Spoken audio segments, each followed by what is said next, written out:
आज तारीख है 12 मार्च 2024 और ये वही खेत है जहाँ पे हमने रिंग पिट और अपनी नॉर्मल विधि से गन्ने का प्लांटेशन किया है। तो ये जो रिंग पिट में लगा है उसके अंदर हमने 4 पौधे लगाकर गन्ने का प्लांटेशन किया था। तो अभी आज की तारीख में हर पौधे में 5-6 टीलर्स आ चुके हैं, आप देख सकते हो।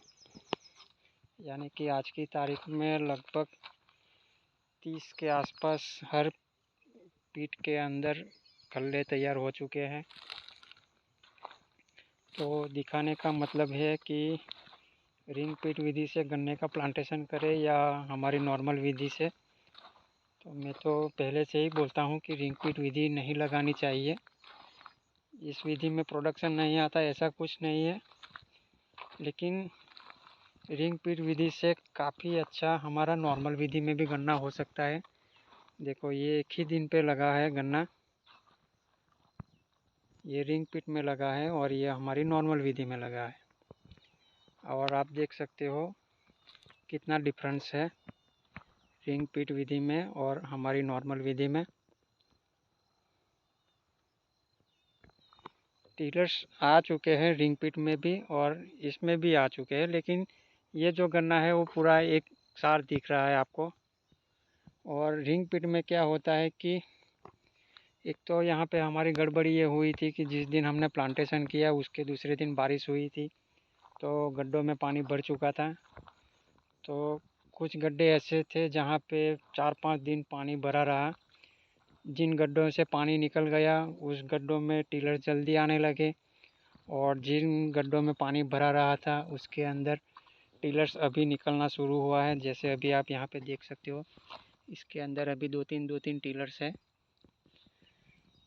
तो रिंग पिट में क्यों मना कर रहा हूँ, इसके पीछे का कारण ये है कि आज की तारीख में ये समझ लो अगर 100% गन्ना किसान रिंग पिट लगा रहे हैं, मान लो कि 100 एकड़ में अगर पूरे भारत में रिंग पिट में से गन्ना लग रहा है, तो उसमें से 90% किसान तो फेल हो जाते हैं। हमें यूट्यूब पे वही दिखते हैं कि जो अच्छा होता है, जो फेल होता है उसका कभी वीडियो आता ही नहीं है। तो हमें ये पता नहीं चलता कि कितने किसान फेल हुए। लेकिन ज़्यादातर रिंग पिट में फेल होते हैं क्योंकि रिंग पिट में जमाव जल्दी नहीं होता है, या हम बीज लगाने के बाद भी जितना जमाव हमें चाहिए उतना आता नहीं है। एक तो बीज ज़्यादा लगता है, गड्ढा बनाने का खर्चा लगता है, ये सारे बहुत सारे खर्चे हैं। उसके मुकाबले आप देख लो ये नॉर्मल विधि है, कुछ नहीं करना है, हमें नाली निकाल देना है और सीधा पानी चलाकर, अगर पौध लगा रहे हो तो पानी चलाकर पौध लगा दो, या एक आँख का या 2 आँख का टुकड़ा लगा रहे हो तो आप नालियों में बीज रखते जाओ और हल्की हल्की मिट्टी डालकर पानी चला दो, तो बहुत ही अच्छा रिजल्ट मिलेगा नॉर्मल विधि में भी। ऐसा कुछ नहीं है कि रिंग पिट विधि लगाएंगे तो ही प्रोडक्शन आएगा, ये गलत बात है। हमने पिछले 3 सालों के अंदर 60 एकड़ में रिंग पिट विधि से लगा चुके हैं।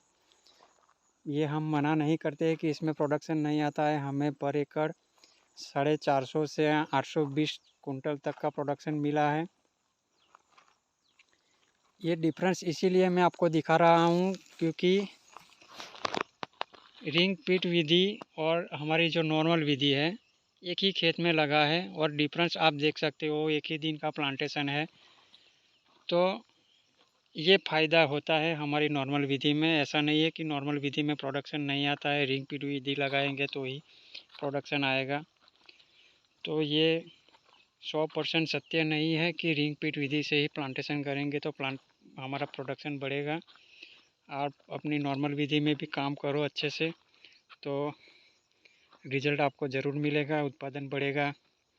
देखो आप हर पौधे में टिलर्स देख लो, एक सार है।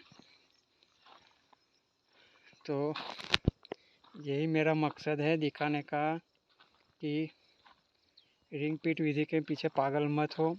अगर आप ट्रायल लेना चाहते हो तो कुछ थोड़े से हिस्से में आप ट्रायल ले लो, तो आपको भी पता चल जाएगा कि क्या सच में रिंग पिट विधि लगाना सही है या नहीं है। तो अभी के लिए बस इतना ही। जय जवान जय किसान।